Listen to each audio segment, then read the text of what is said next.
اللہ کے محبوب علیہ السلام نے اسامہ بن زید بن حارثہ رضی اللہ تعالی عنہ کی قیادت میں ایک لشکر تیار کیا تھا، ایک سریہ کے لیے ان کو بھیجا تھا۔ وہ ابھی جرف کے مقام پہ پہنچے تھے۔ یہ مدینہ المنورہ سے شمال کی جانب ایک علاقہ ہے، پہاڑ ہے، اس کو جرف کہتے ہیں۔ تو ابھی وہ وہاں ہی لشکر لے کے گئے تھے کہ حضور کا وصال ہو گیا۔ تو یہ پیر کا دن تھا، تو وہ واپس آ گئے۔ تو بدھ کے دن حضور علیہ السلام کی تدفین ہوئی۔ حضرت سیدنا صدیق اکبر رضی اللہ تعالی عنہ تخت خلافت پہ بیٹھے، تو آپ نے جو ذمہ داریاں سنبھالیں تو آپ نے اسامہ کے لشکر کو دوبارہ روانگی کا حکم دیا کہ دوبارہ جائیں اور جدھر حضور علیہ السلام نے آپ کو بھیجا تھا وہاں جا کر کے آپ لڑائی کریں، جہاد کریں۔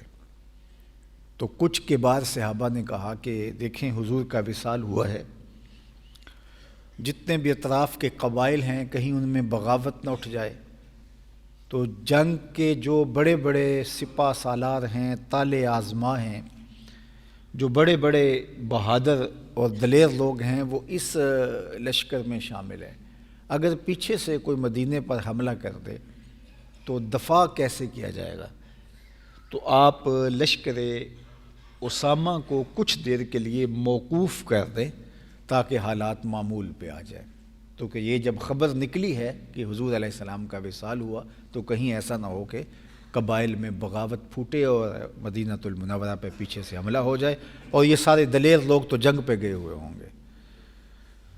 تو حضرت ابو بکر رضی اللہ تعالی عنہ کو جب یہ بات کہی گئی تو آپ نے فرمایا اگر مجھے یہ یقین ہو کہ جنگلوں سے جانور آ کے میرے جسم کی بوٹیاں بھی نوچ لیں گے تو میں پھر بھی لشکر اسامہ کو بھیجوں گا، اس لیے کہ اس کو حضور نے روانہ کیا ہوا تھا۔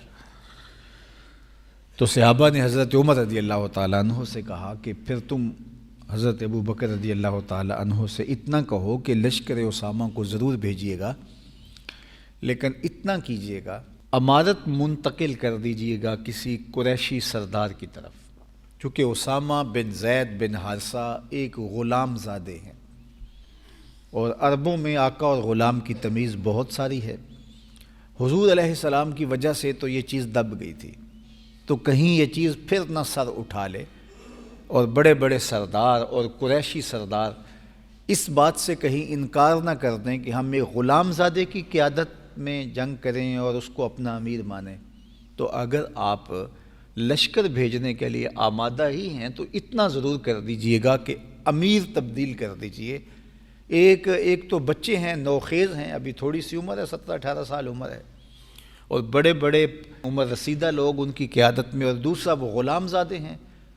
تو کسی قریشی نسب کو اور کسی پختہ عمر والے شخص کو اس کی جگہ امیر مقرر کر دیں، ٹھیک، اگر وہ اس بات پہ بضد ہیں تو ضرور لشکر کو بھیج دیں۔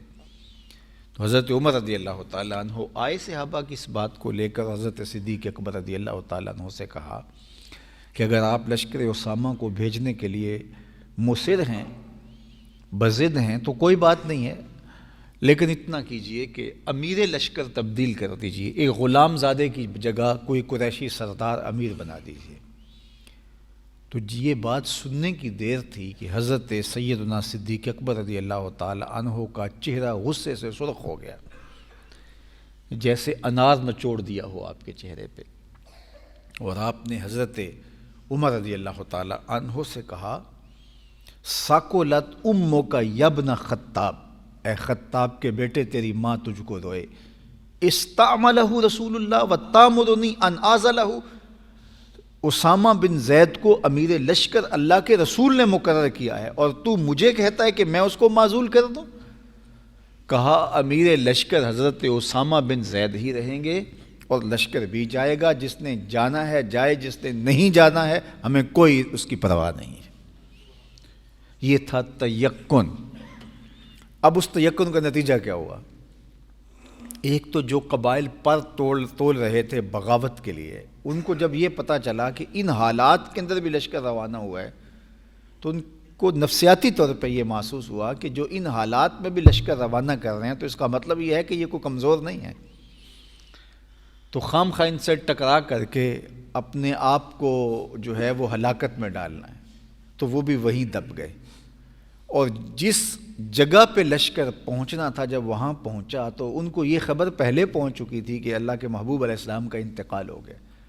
تو انہوں نے سوچا جب ان حالات میں بھی ان کا لشکر آ رہا ہے تو اس کا مطلب ہے ان کا نیٹ ورک، ان کا سسٹم کتنا مضبوط ہے۔ تو ان کے اعصاب کے اوپر ایک خوف طاری ہوا۔ تو اللہ کا فضل ہوا کہ لشکر اسامہ بن زید حضرت اسامہ بن زید کی قیادت میں ہی گیا اور کامیاب ہو کے لوٹا، اور مدینہ المنورہ میں بھی خیر رہی۔ حضرت ابوبکر صدیق کے یقین کی کہانی تھی۔ تو یہ تیقن کا نور تھا جس نور نے ان کو کھڑے رکھا۔ تو یقین کی دولت یہ بندہ مومن کی بہت بڑی دولت ہے۔ اور حضرت ابوبکر صدیق رضی اللہ تعالیٰ عنہ کی زندگی کے بہت سارے ایسے واقعات ہیں، ہم دیکھتے ہیں کہ یقین کے اعلیٰ مقام پہ فائز المرام تھے۔